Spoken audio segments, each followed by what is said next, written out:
So I am recording this session. So for those of you who don't want to have your face in the recording, you can just turn your cameras off. But we will stop the recording at the answer or the Q&A. So that part will not be recorded. It will mostly be Lindsay's part. My name is Sandra Murray. I'm the program coordinator in the Center for Teaching and Learning. For those of you who don't know me, I'm a settler on these beautiful unceded lands of the Haudenosaunee and the Anishinaabe people. I have been a settler on these lands for 57 years. Yes, that's how old I am. And I have been in the CTL for 30 years. And it's only been in the last 5 years that I have learned about the tragic history of the Indigenous peoples and what my ancestors, what role they played in that. And that is deeply upsetting.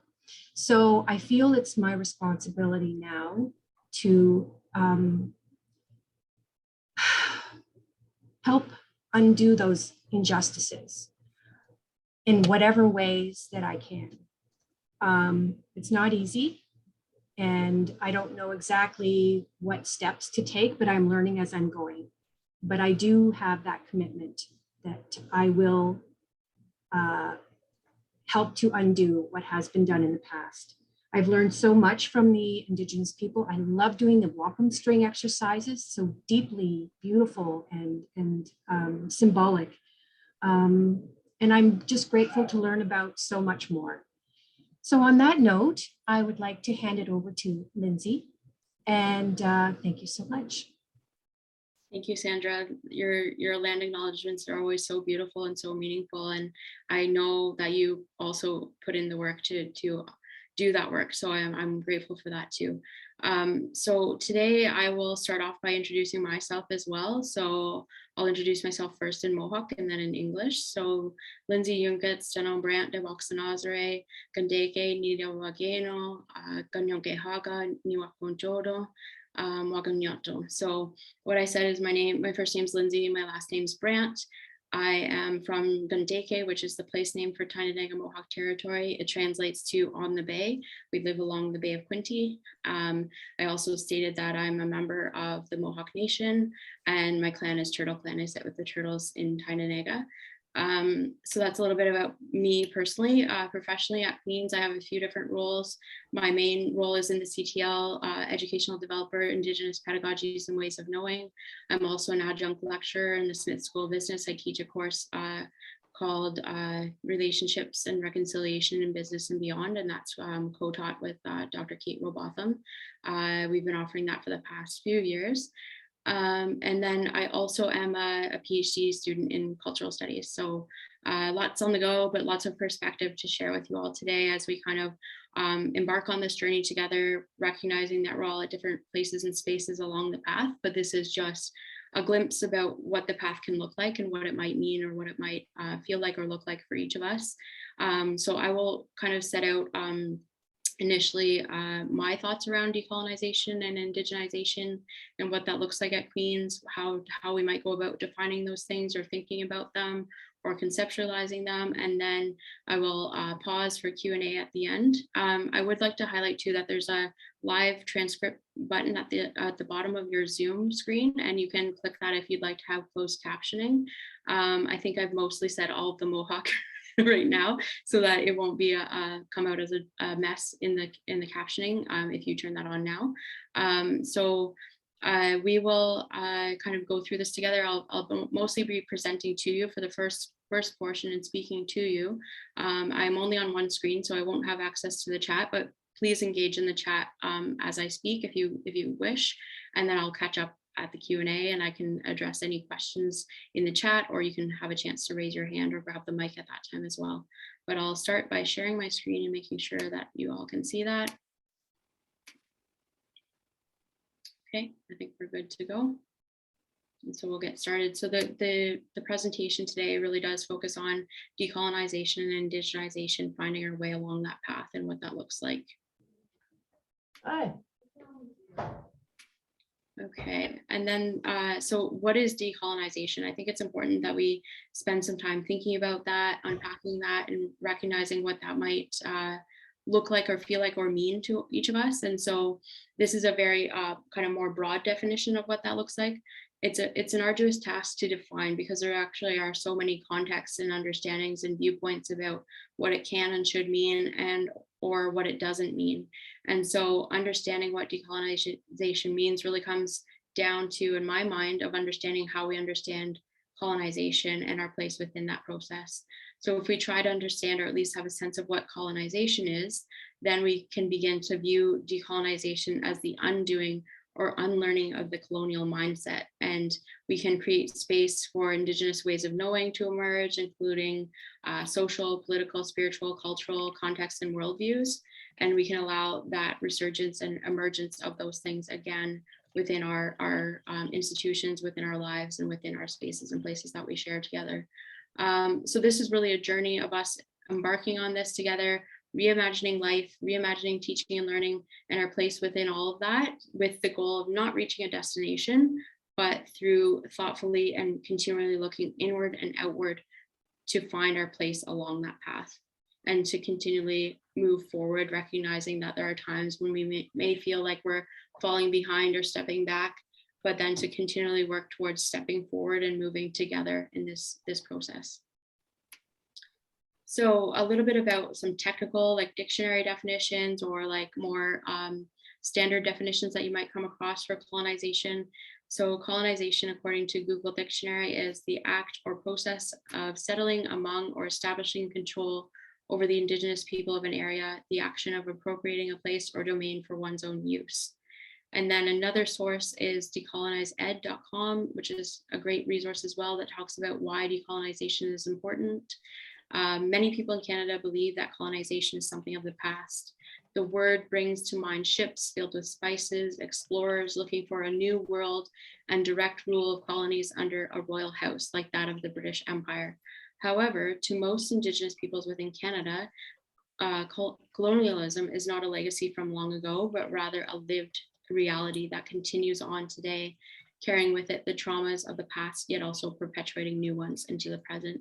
So it's important to recognize that this is very much an ongoing traumatic experience for Indigenous peoples in Canada and beyond, but particularly in Canada with the ongoing discovery of bodies at residential schools, the trauma of unmet truth and reconciliation commitments, the ongoing really just damaging genocide of our women with the missing and murdered Indigenous women and girls continually happening. And the injustices in our society are huge.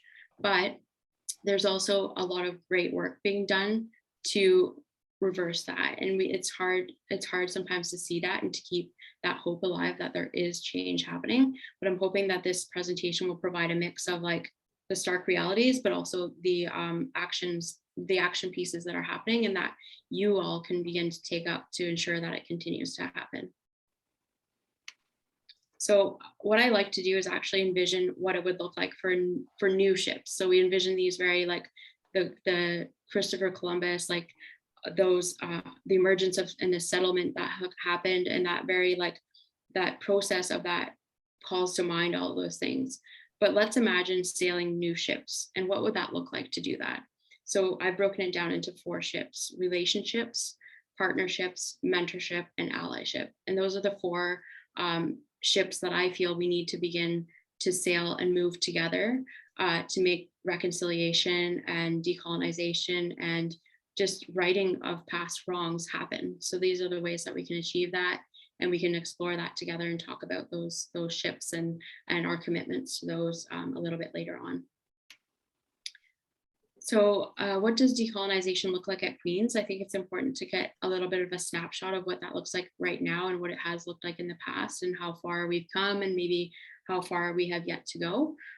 So at Queen's, decolonization can mean many different things, such as building capacity in strategic areas to support Indigenous programming, recognizing and supporting Indigenous scholarship and traditional knowledge, integrating Indigenous knowledge into curricula across academic programs, developing training and guidelines for Indigenous research and work within Indigenous communities, and continuing to build the capacity of the Office of Indigenous Initiatives and other meaningful inclusion of Indigenous voices in policy and decision-making at senior admin levels and more.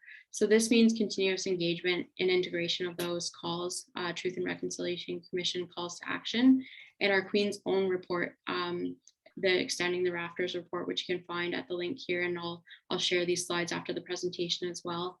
And there's more information, of course, on the Queen's u.ca/Indigenous. That's the Office of Indigenous Initiatives website, and they have a huge array of resources and a collection of resources for you to check out, workshops, webinars, events that you can engage with to learn more and to begin to embark on this journey in maybe different ways and than you have in the past, or to further engage and reinvigorate yourself in this work as well. So what is indigenization then? I think this term is often something that causes a bit of confusion as well. So if we think about decolonization as the unsettling or undoing of colonial power and structures and ways of learning and teaching, then indigenization can actually be understood as the redoing or reaffirming of education to include Indigenous ways of knowing, thinking, feeling, believing, and being. The work involves really elevating the voices of Indigenous peoples, meaningful inclusion of traditional and cultural knowledge, and an intentional inclusion of Indigenous ways of teaching and learning to form and create new or revitalize older pedagogical approaches. So this work can be done by both Indigenous and non-Indigenous peoples. I think though, for meaningfully engaging in this work, you do have to partner and develop relationships with and establish connections with Indigenous communities and Indigenous peoples, because you should be looking to them and they can help guide and support this work. And particularly when it's cultural and when it's very specific community-based knowledge, you would want to engage with Indigenous community or develop partnerships and allyships and connections that way, so that the work is meaningful and respectful. So it requires that respectful approach to relationship building, ongoing consultation and partnership with Indigenous peoples, and it requires that willingness to continually engage in unlearning and unpacking of biases, examining your own power and privilege, and then constantly learning from and with Indigenous peoples about their ways of knowing and their lived experiences. So there are a few other kind of ways to think about types of indigenization. And the article that I always turn to is by Gaudry and Lorenz in 2018. They kind of broke it down into 3 different areas or ways of thinking about indigenization in the academy. So the first one is really Indigenous inclusion. And this is a policy that aims to increase the number of Indigenous students, faculty, and staff in the Canadian Academy.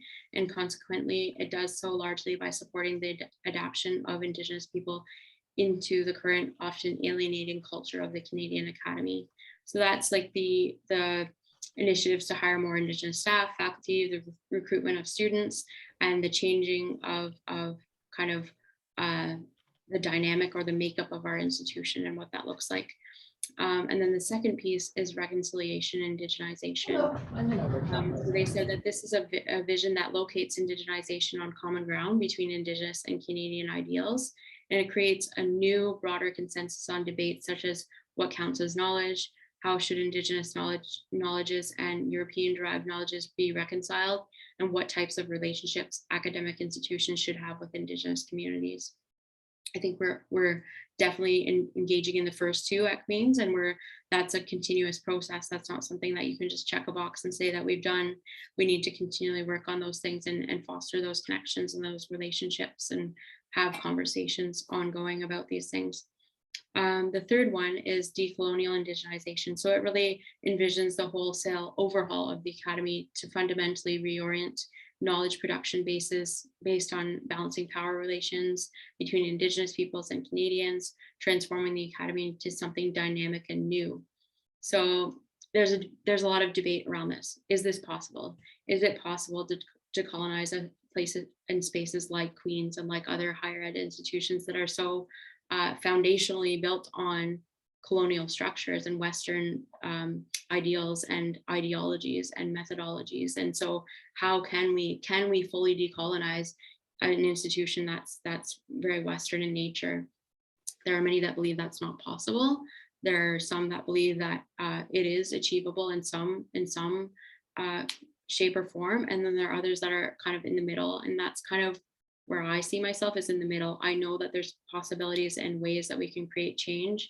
I know that there will never be, in my mind, like the burn it down and rebuild approach isn't really something that I see as possible. And I don't know if that's necessary in my view. I feel like we could engage in a dialogue and make sure that there's meaningful inclusion, and there's a rebalancing and a envisioning of spaces to include like a two-eyed seeing approach, so that both Indigenous and Western ways are seen at par, and they're both accepted as academically rigorous and fruitful and engaging. And so that's my kind of vision for what the future might hold for institutions like ours. Others might have an opinion where like burn it down and start new is what's needed. That would be great, but I just don't see that how that could be fully possible or realized. That might be a little bit pessimistic for some that do believe that could happen, but those are the kind of various camps of agreement on that, or disagreement on that, as the case may be. So why should I travel this path when the destination seems out of reach? And this is a question that is really sometimes difficult to answer, and we need to ask this question all the time, because it's easier to lose hope. It's easier to lose sight of like, what is the actual goal if there's no end point? Like, how can I measure or mark my way along this path, and how do I know that I'm actually creating meaningful change? And so here are some ways that I think we can begin to think about that. So decolonization is a goal, but is not an endpoint. The struggle for decolonization is a journey that is never finished, and that on this journey, uncertainty is not to be feared. And so I think the first step is to recognize that fear, honor it within ourselves and feel it, but then not allow that to immobilize us. We have to move beyond it. We have to continually push past it, because it'll always be there. It's like that nagging force in all of our lives that prevents us from making change and keeps us in our little safe space that we like to feel comfort. This journey is not comfortable. It never will be. And it's not comfortable for me. It's not comfortable for others, but we have to be okay with leaning into that discomfort and being okay with engaging in these kind of uncharted waters or uncharted pathways and forging new pathways together. So when focusing on the idea of reaching a complete decolonial state, one where all the wrongs of colonization have completely been undone and made right, it can seem impossible. However, do not be discouraged. The act of working towards that utopic ideal is still a worthwhile endeavor.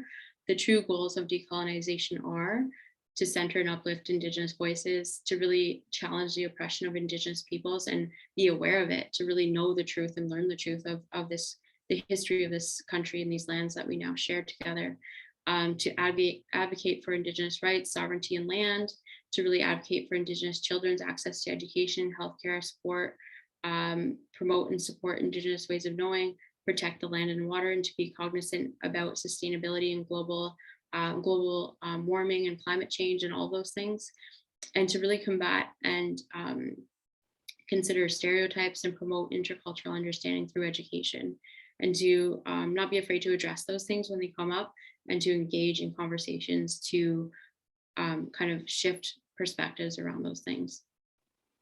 And this source for this is, again, that decolonized.ed.com website, which I think highlights many of these and other suggestions that are so powerful and so meaningful for especially newer people to this journey. Where can I begin? Those are a few really great ways that you can do that. And I'll talk more practically how that can happen in the classroom a bit later on too. So the journey along the path, where do I begin? So I think for each of us, we should begin by asking ourselves the question, why do you want to decolonize? Who are you doing it for, and why are you doing it? That matters so much in this journey, is to keep track of that always. Who are you doing it for, and why are you doing it? It has to be for the right reasons. It has to be for a reason that makes sense for you and for others that you are engaging in work with. And so always checking in with yourself and saying, if I'm making a move or making an action or taking a stand, how does that impact me? How does that impact others? Am I looking through a very narrow view, or am I looking from a broader view where I can step outside of my own privilege, step outside of my own comfort zone, step outside of my own worldview and consider others in that? And what does that look like to do that? So we're all implicated in and through colonialism, and how we decolonize is connected to how we are implicated. So the journey and the path looks very different for each of us. For me, I'm a Mohawk, but I'm also mixed, settler and Algonquin on my mom's side. And so for me, it's a very complex journey, and it always has been. I've faced so much racism on both sides, from my own people and from settler people. So in my own community, beyond my community, in spaces that I engage in. And I recognize too that part of that identity of being mixed Indigenous means that I have privilege. I have more privilege than other members of Indigenous communities that are not able to be white passing and move through spaces the way that I'm able to move through spaces. And so I have sometimes I have the privilege of kind of merging and melding into spaces where others do not have that. So I recognize that within myself, and I try to name that and be okay with recognizing when I am challenged, to then turn that inward and challenge myself too. Am I actually representing the true essence of what I want to represent, or am I? Are there spots that I'm not seeing fully either? And so it's important for me to unpack that for myself, and I encourage each of you to do that in your own way and through your own kind of lens and identity as well. It's important to remember that decolonization, indigenization, and reconciliation are all processes and journeys. There's no endpoint, no destination, but rather a constant experience of searching, finding, and rediscovering your way along this path.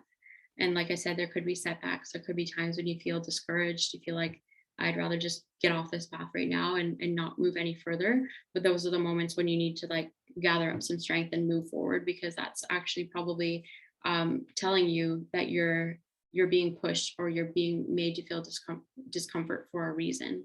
And just beyond that is something brilliant that you'll experience, and a light bulb moment is probably just up ahead. So find and build a community of practice. Find people who are doing the work of decolonization and indigenization and join them along the path. Help guide and support each other. Be constantly willing to listen and step up or step back as needed, to learn, unlearn, and relearn, and then experience things from a place of humility, respect, care, and love. So those are some of the ways that you can begin to engage in this kind of practice or mentality or mindset. And it really is a mindset. I like to think of it as like a physiology almost, and like it's like any muscle that you need to work out and stretch before a full workout or an undertaking that is going to require a lot from you. So it's important to like look at that as a muscle that you must continually work and rework and engage with in order to kind of stretch and bend and grow. So one of the ways that I've been thinking about this and really working to try to foster that sense of a community, it's really easy at Queen's, especially in other institutions, to feel very siloed and very focused on your own work within your department, within your faculty, within the space that you, or the lane that you take up in your role.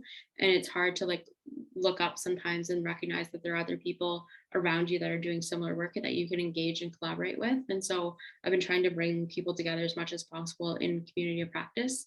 So I've developed a community practice around pedagogy of peace, which is a pedagogical framework that I've developed and co-developed with Dr. Lindsay here at Queen's.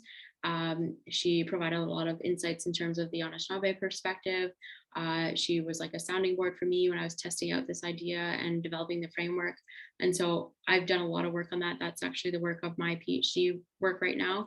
And so I've developed a community of practice that you're all welcome and invited to join if you're not already in that space. And it's just a really informal discussion series intended for anyone, faculty, grad students, staff, etc., currently doing this work or interested in doing this work that would value a supportive space, discussion with colleagues to form a virtual community of practice or a circle of support. And right now that's been facilitated through a Teams space that we have. So if you're interested in joining that, you can always email me to be added to that Teams space and then to join that community. We share resources on there. Sometimes we'll have certain webinars or events just for that community. And so it's a great space to learn and explore together. You can create connections across departments and faculties and maybe branch off independently to do research projects or different things. So it's just an exciting space to be in, to learn about what's going on elsewhere and outside of ourselves, and to have a place to feel that sense of community and support too. So there's more details as well about the pedagogy piece on our website, the CTL website.